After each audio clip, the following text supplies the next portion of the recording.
Hi, Editing Jacob here. I don't know what happened to my audio during this video, but it is a little weird. I am traveling at the moment, so some of my next couple of videos might sound a little wonky like this one. But bear with me, everything should be back to normal next week.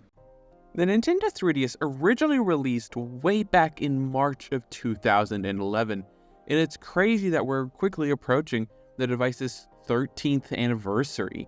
I remember when I first got my 3DS, it was a very magical time. It technically wasn't a 3DS, it was a Nintendo 2DS, because after using my brother's 3DS for many, many years, I eventually bought my own 2DS because I wanted it to be mine and simply didn't want to share. But I thought, what would be best to commemorate this occasion? Something to really remember the 3DS. And what better to remember the 3DS by than the games we played? Starting off with number 10, my 10th favorite Nintendo 3DS game is Donkey Kong Country Returns 3D. I remember when this game was announced, it was super exciting because it was like the Wii game on the go. And this was still in the very early days of sort of realizing that dream. And while I love this game a lot, it did not come over, onto the 3DS the best way it could have.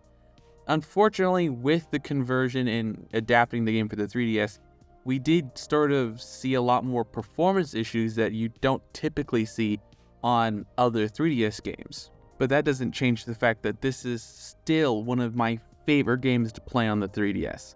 It still has amazing platforming, actual levels that are fantastically and well designed, and it's one of my favorite games, and I still go back whenever I'm testing a 3DS emulator. This is one of the games I used to test it on. The next game on our list is Metroid Samus Returns.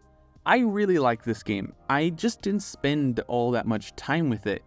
I didn't even technically finish it, but for the time I did spend on it, I did really enjoy my time with it, and it really got me hyped for Metroid Dread. I only played this game when Metroid Dread got announced, because I wanted to refamiliarize myself with 2D Metroid. So I was like, you know what, let's play Samus Returns. I hadn't done that yet at the time. So I went and played it, and it's a fantastic game, and I can definitely see the evolution from this game to Metroid Dread. It's honestly one of the best Metroid games I've ever played. Still being relatively new to, these games, it was a great introduction in, really getting to know Samus's character and familiarizing myself with the combat. It was fantastic, and I would highly recommend this game to anybody who wants to, get into Metroid. Toad Treasure Tracker is the next game I'm going to be talking about, and it's a great game. And then, it's an awesome puzzle adventure game, really fun, but it was just kind of short. Like, the whole game was like 3 hours long, and graphically, it was one of the more beautiful 3DS games, but you can clearly see the age of the device, this being one of the games last released on the system. I believe it released day and day with the Wii U version at the time. Comparing the compromises between the two versions, it was a noticeable downgrade, but it was still that amazing, fun Toad Treasure Tracker experience on the go. And I just love playing those kinds of puzzle platforming games. It was just a great deal of fun, and it's such a nice, concise, sort of game. I have a fairly easy time recommending this to anybody, especially if you have children. This is a great game for you all to play together. For number 4, Shovel Knight. I originally got Shovel Knight on my brother's 3DS way back in 2014, I think. It was a fantastic indie game. My very first indie game, though I don't think it technically counts as an indie game. I don't know. But it was this and Gunclive that I really got my hands into that sort of retro indie scene that was really starting to pop up at the time. And my first experience with this game was on the 3DS, and it was amazing. It was such a challenging experience, considering like I didn't have a lot of experience playing like classic Nintendo games at the time, and for this being such like a hallmark of, sort of trying to remember and bring back that style of games from the 90s and 80s, it was just an amazing experience. The platforming, the combat was stellar. Going through all the worlds was amazing. I spent a lot of time just sort of roaming around not necessarily the tutorial area, the first like market zone area where you can go and like buy upgrades and stuff. It was just such a fun game, and I loved the pixel art style. It's what got me into playing more retro games. And I make a point to buy this game on all of my systems. I own it literally everywhere you could possibly buy it. Probably not every single console, but every console that I own that you can buy it on, I have bought it on. Number 5 is Super Smash Bros. For 3DS.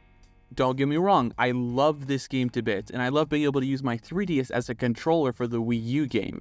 And all of the DLC characters that got released, Bayonetta, Cloud, I loved so much. I just didn't get a lot of time to play this game. It's not very fun to play this game by yourself, and I simply didn't have a lot of other people to play this game with.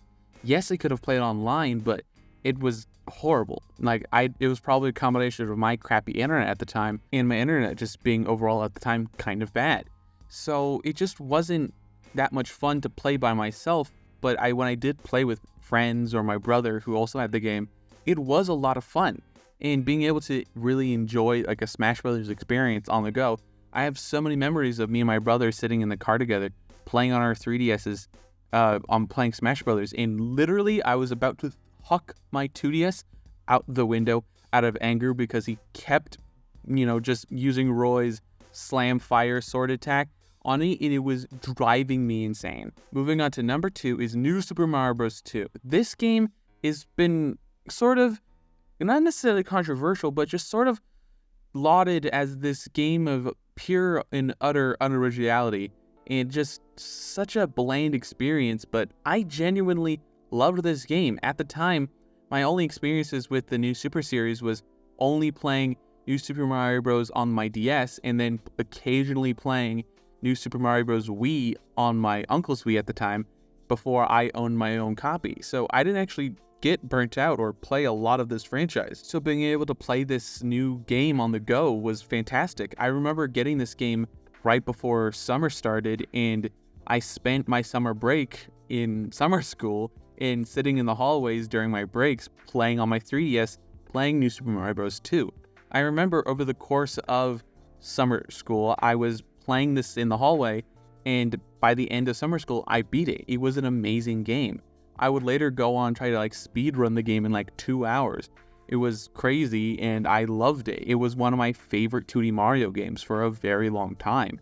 And it does make me a little sad to see people sort of, not necessarily disparage it, but look back at it with just some contempt for it being sort of a poison on the Mario franchise as a whole. For number 7, I'm going to go with Mario Kart 7. It was such a fun game. I spent so many hours playing this. And unlike most other games I find, I actually really liked playing this game by myself. And it was just a lot of fun trying to get every kart customization, trying to unlock every character.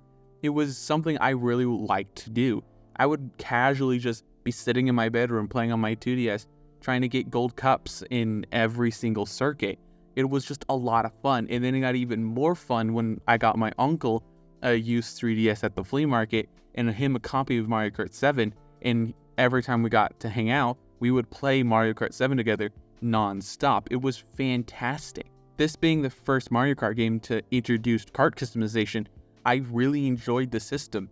And sometimes the way in the acceleration, and it led itself to having some less than balanced moments, and some of the maps had some weird bugs where you can fall through the map and cheat on online play, but I didn't really encounter that much.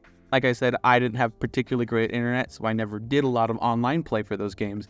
I mostly spent my time trying to collect all the characters and complete sort of the character roster and all of the kart parts. This game has a close place to my heart, and it maintains its spot as one of my favorite Mario Kart games of all time, not just one of my favorite 3DS games. The next game we're going to be talking about is Super Mario 3D Land. This is one of the best 3DS games of all time. One of the only reasons you would ever want to use the 3D feature on a 3DS. I remember that when this game originally came out, it came with my brother's launch 3DS. And this being one of the launch titles, it was supposed to really show off and make use of the 3D feature. So it was just overall a very exciting time for the 3DS. And when this game came out, it got even better. I loved this game so much. I remember begging my brother to play on his 3DS just so I can play this game. And the worlds were so unique, in taking the 2D Mario approach to a 3D Mario game really allowed such a, simplification of the format. For me as a small child at the time, was super easy and fun to understand. All of the abilities, bringing back the Tanuki suits, it was just so fun. I loved it to bits. Each character design, each world was just so much fun. This game had a level of quality relatively unseen in the portable gaming scene at the time. Because if you look at some of the handhelds outside of Sony, there wasn't like a truly like console level experience on most Nintendo handhelds. Seeing this come to the 3DS, it was like, this is so cool. It's like having a home console Mario on the go. It was such a polished experience, and it maintains to be one of my favorite Mario games of all time in general. Number 9 is Pokemon Alpha Sapphire and Omega Ruby. I say, might be a hot take, but one of the last good Pokemon games in my opinion. Omega Ruby and Alpha Sapphire was a remake of Pokemon Ruby and Sapphire for the Game Boy Advance, and was one of the best examples of a Pokemon remake. I would say the only other remake that would truly contend with this one is Heart Gold and Soul Silver, which is lauded by the community as being one of the best Pokemon games of all time. And this Pokemon remake was just so fucking good, and I will remember playing this game over and over again and dumping all my Pokemon into Pokemon X and Y to sort of protect them every time I would reset the game just so I could play it over again. It's amazing. I spent so many hours just leveling up and grinding my Pokemon, trying different team combinations, all sorts of things. And it being a traditional Pokemon game, it was just fun. And I go back to this game and I think, why don't they make them like this anymore? And it's not that I don't want Pokemon to change and evolve, I just would prefer a good game than anything else. And the recent Pokemon games have not been particularly great. And this being one of the last good ones in my opinion, it's just amazing. And if you haven't played it before, you are doing yourself a disservice as a Pokemon fan. I would get on an emulator, play this game, or get a 3DS and play this game. It is one of the best Pokemon games of all time in my opinion. Not just one of the best 3DS games I have ever played. Number 10 might be a controversial decision, or seen as not very popular, but Kingdom Hearts Dream Drop Distance is one of my favorite games of all time on the 3DS. Kingdom Hearts Dream Drop Distance is a sequel into a franchise that has a very complicated and very annoying story, Kingdom Hearts, and this just game made it so much worse, introducing time travel and sort of resetting certain characters, and it was very confusing time for the franchise. But if you ignore the story part of it, the story implications of this game, it is a really fun third-person, RPG that you just didn't really get on the 3DS often. The only other games I could think that are sort of similar are the Monster Hunter games, but I was never really got into those. I love Kingdom Hearts though. Kingdom Hearts Dream Drop Distance was a phenomenal game and even had some of the best visuals on 3DS. They even took good use of the 3D circle pad on the new 3DS models, allowing you to have enhanced camera controls instead of relying on the shoulder buttons. You were able to use the 3D, sort of nubbin in the corner to allow you to use that as a second analog stick to control your camera. I played this game so much on my new Nintendo 2DS XL, I had to replace the nubbin just so I can actually use it again, because I wore it out from playing this game so much. That was also just a bad design to begin with, but that wasn't one of its main problems. If you're a big fan of the Kingdom Hearts franchise, I would highly recommend you either play this game on the 3DS or play the HD remaster that they would have released much after this original release happened. You can pick up that on Steam now, I think, the Epic Games Store, PlayStation, and current gen Xbox apparently, which is crazy. But yeah, that was my 3DS top 10 list. What do you think? What's your favorite game on 3DS? What game did I miss? Should I check out some of the games down below? I'd love to hear your thoughts and concerns down below. Don't forget to leave a like, comment, and subscribe. All the other social media garbage down below. And last but not least, have a wonderful day.